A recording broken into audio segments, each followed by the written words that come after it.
Frankie Edgar, baby. All right, here we go. Here we go. Let's see. What's the game plan?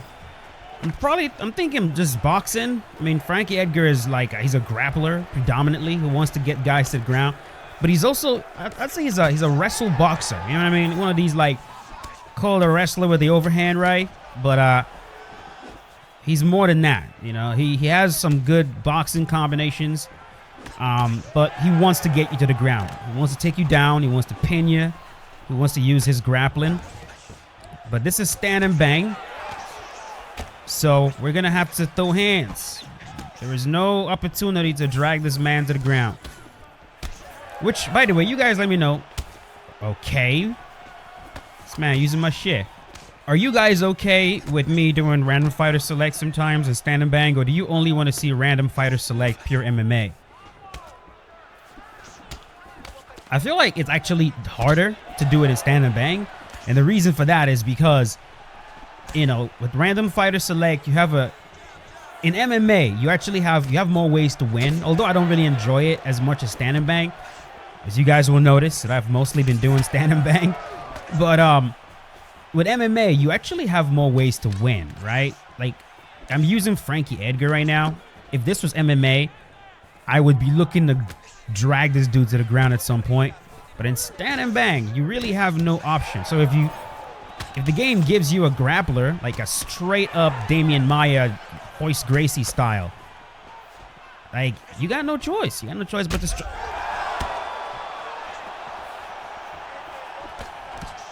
You have no choice but to strike. So in some ways, in a lot of ways, stand and bang is it's more difficult. There's no place to hide.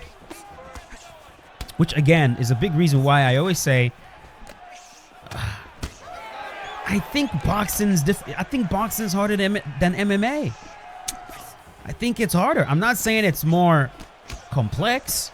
I'm not saying I'm not saying boxing requires you to know more things. Like, MMA is about being a jack of all trades. Boxing is about being a master at one thing. And in boxing, you don't have a lot of places to hide, bro. Like, you can't really hide in the clinch for too long. You guys get separated. You know what I mean? You only have your two hands and your feet. You know, you can't kick, but like, you know, two hands, footwork, head movement. That's all you got. Meanwhile, in MMA, if one thing's not working, got him. Yeah, okay. So he knows about the block counter. Good. In MMA, if one thing's not working, you know what I mean?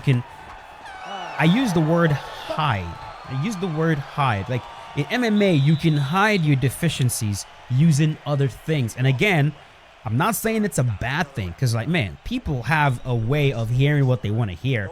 I'm not saying that's a bad thing. I mean, that's what makes MMA great, you know? The more you know, the less you have to be a specialist. That's what makes MMA great. But if you were to just take a look at that fact alone, you know what I mean? If you can't strike, you can drag your opponent to the ground, and now you don't got to deal with the man striking. If you're a very good striker with very good takedown defense and you don't want to grapple, well, you can use takedown defense to keep things standing, and now you don't got to deal with the ground game.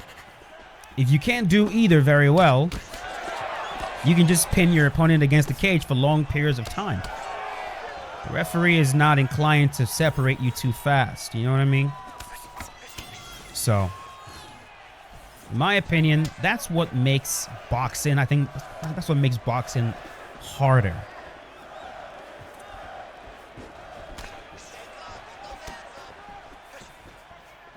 No.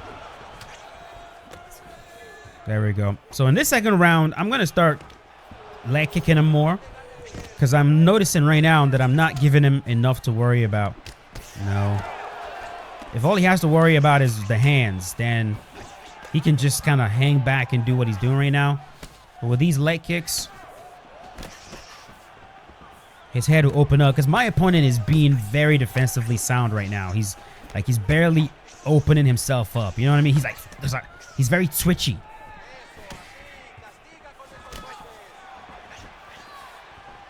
Woo! There we go.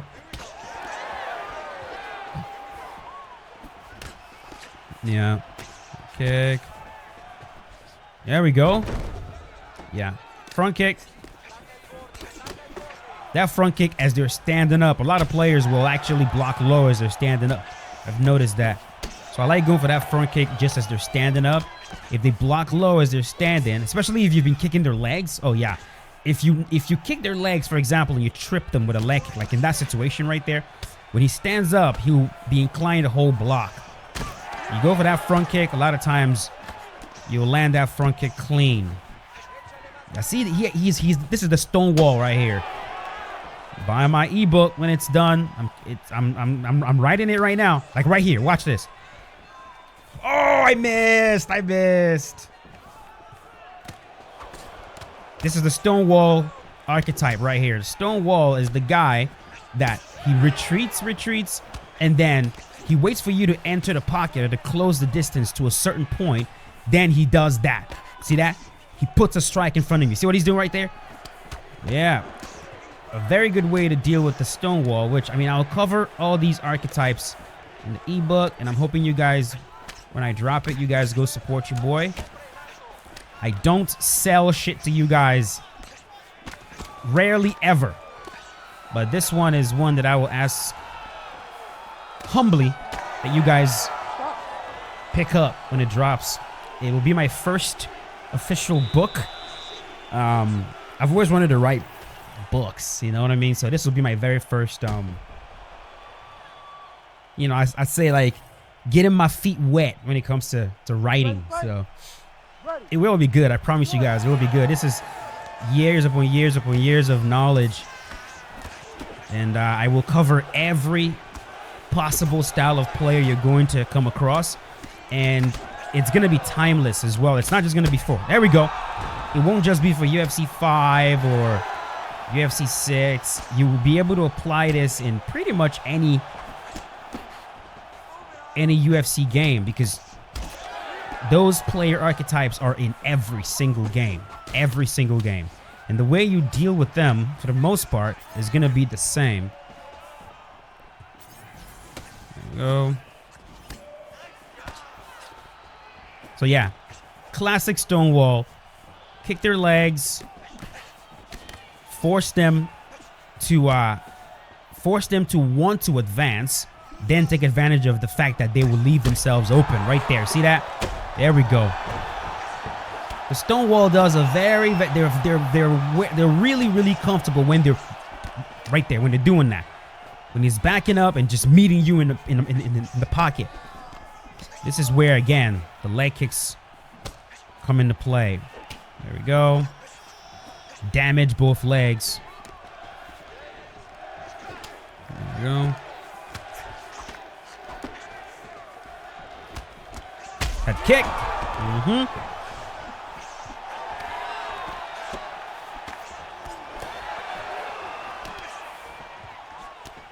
Do not let go.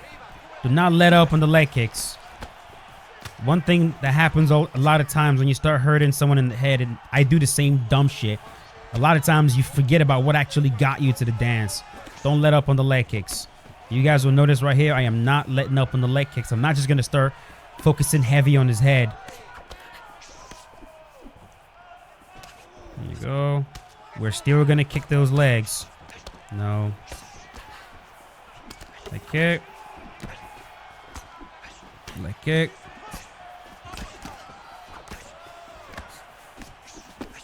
Now, the reason why the leg kick works is because smart players will realize the way they stop you from kicking their legs is actually to glue themselves to you. So if you want to stop the stone wall, like if you're having a serious trouble dealing with the stone wall, and you would instead rather deal with, say, what the fuck? There we go. Yeah. If you want to turn the Stonewall into the aggressive archetype, then you use leg kicks. Because if they're smart, eventually they will start gluing themselves to you. And if they're not, and they just keep stonewalling, you just kick their legs off. And that will be that. Like this dude right here, he's a good player. But in my opinion, he should have switched tactics. Although, let me not actually speak too soon, bro. I'm sounding way too goddamn confident. This man asking for a rematch. I can't do a rematch right now, buddy. I am trying to do a random fighter select. Yeah, I think I got this win, but it might actually be close because I was talking quite a bit and not really paying attention earlier. So this might actually be closer than I am thinking at the moment. Let's see. Ladies and gentlemen, after 3 rounds, we go to the judges' scorecards for a decision. Judge 1 scores this contest 29-27, Edgar. Judge 2 scores it 28-28. And Judge 3 scores it 29-27. Okay, I got it. I got it. 29-27. Beautiful. There's no way he's the one that got 29-27. There's no fucking way. Because that third round was brutal. I mean, I just essentially just beat him up. But there you go. There you go. There you go. Hope you guys enjoyed that. Let's move on.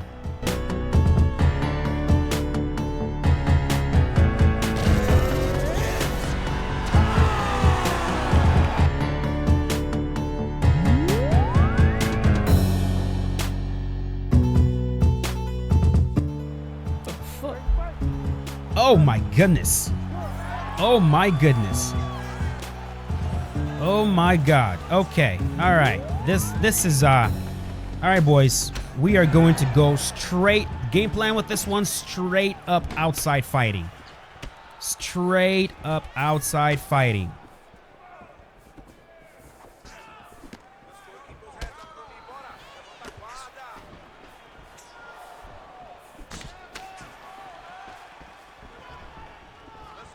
Here we go. For the love of God, do not stand in front of Mike Tyson when you're using a clear lower rated character like this, bro. I don't even remember the last time I used Mr. Harris over here, bro. But hit him with that I'm a good player combo. Hit him with that one time. Okay. See, the way I'm playing right now, I don't play like this often. But I used to play like this in UFC 2 all the time. This was predominantly my style in UFC 2, so I still know how to do it. I know what I'm looking for. And to be honest with you guys, UFC 5 actually gives you more tools to play this style. It gives you more tools to play in this style. See how I'm like retreating right there with the jab? It actually puts you out of range. If you're backing up with the jab, it puts you out of range really, really well. There we go. Hit him with that teep. Circle with the jab. Meet him in the middle with the knee. Again. This is it. We're going to side step out the way. There we go. All right, catch that. Catch that. He's going to walk me to the cage. Let's look to circle out right away. There we go. That knee. This is classic. Look at that. See how this actually creates a lot of distance? There we go. Now, my opponent is not using Tyson very well either. He's not using the Mike Tyson, the rolling movement from Tyson. He's not using it at all. It would help him greatly with these jabs I'm throwing. So the only reason I'm throwing these jabs kind of like this, what I'm doing right now, is because he's not doing it. When he starts doing it, if he starts doing it, we'll switch things up. Here we go. Circling with the shots.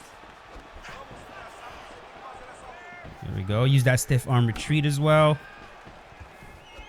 Knee. There we go. Knee again. Get out of there. Knee. Beautiful.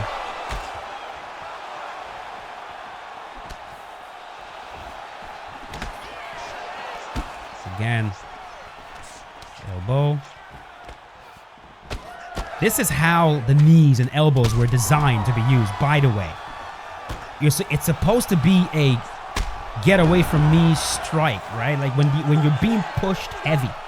It's not glue yourself to your opponent and then spam knee and elbow. The knees and the elbows are very, very good weapons designed for you to use them when someone is pushing you really, really heavy, gluing themselves to you over and over and over again. Especially when you're dealing with someone like Mike Tyson, who's really powerful. You know, my opponent would like me to stay toe-to-toe with him. If I do that, that would be the dumbest thing I ever did, man. I just get knocked out. So we'll keep things moving. Keep popping him. There we go. Keep popping him just like that. We're going to start circling with the check hooks as well. Working the body. Stiff arm retreat. Teeps to the body. No.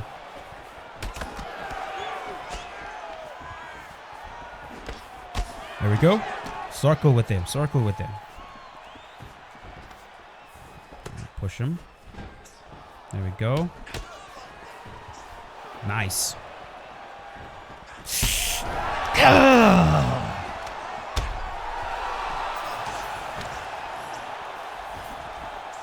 That was a good lunge from him. No.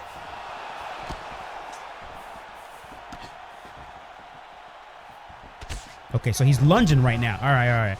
Let's be careful with the teep. Now that he's lunging, make sure my timing on that is on point. No.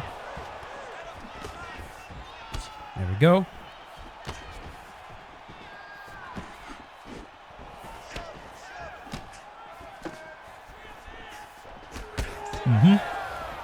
Those knees, sneaking them in, sneaking them in. Here we go, circle with it. Boom, boom.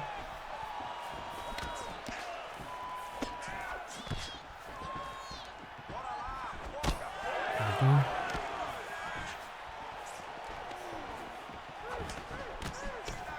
There we go.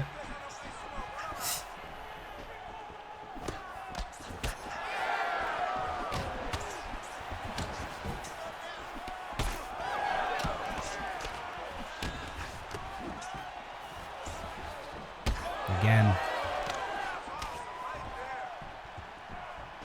Again. There we go. Pushing back.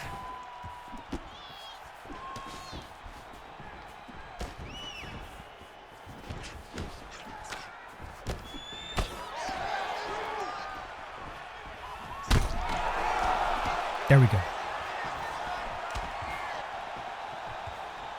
I think he's... Yeah, he's leaning into this as I'm circling to the right. No. There we go.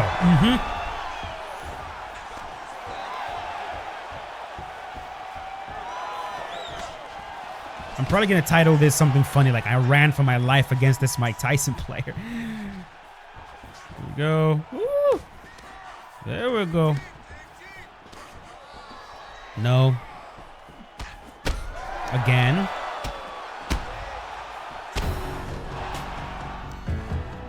That was well played, man. Very well played. Very, very well played. There's so many things. Good fight, buddy. There's so many things my opponent could have done better. Like one of them being using the Mike Tyson roll and, you know, to stay in the pocket to glue himself. He was just trying to maintain distance without really doing anything to punish me for the constant, like, backing up jabs, you know, circling jabs and all that. I would have most definitely used Tyson differently right there, for sure. For sure. But again, this is how you fight Tyson, man. You got to respect him. You got to respect him. Get on your bicycle. Make sure your counters are on point. Use those elbows. Use those knees. Use your circling, your lateral moving punches. You know, don't stay toe-to-toe with him for too long. If you're toe-to-toe, use your knees and your elbows as opposed to your punches, and you should be all right. But that's going to do it for this episode of Random Fighter Select. If you guys enjoyed this video, you know exactly what to do. Leave a like on it. I'm not even sure what episode this one is, but again, thank you so much for watching. You guys are awesome. I'll see you boys later. Peace out. Have a good one.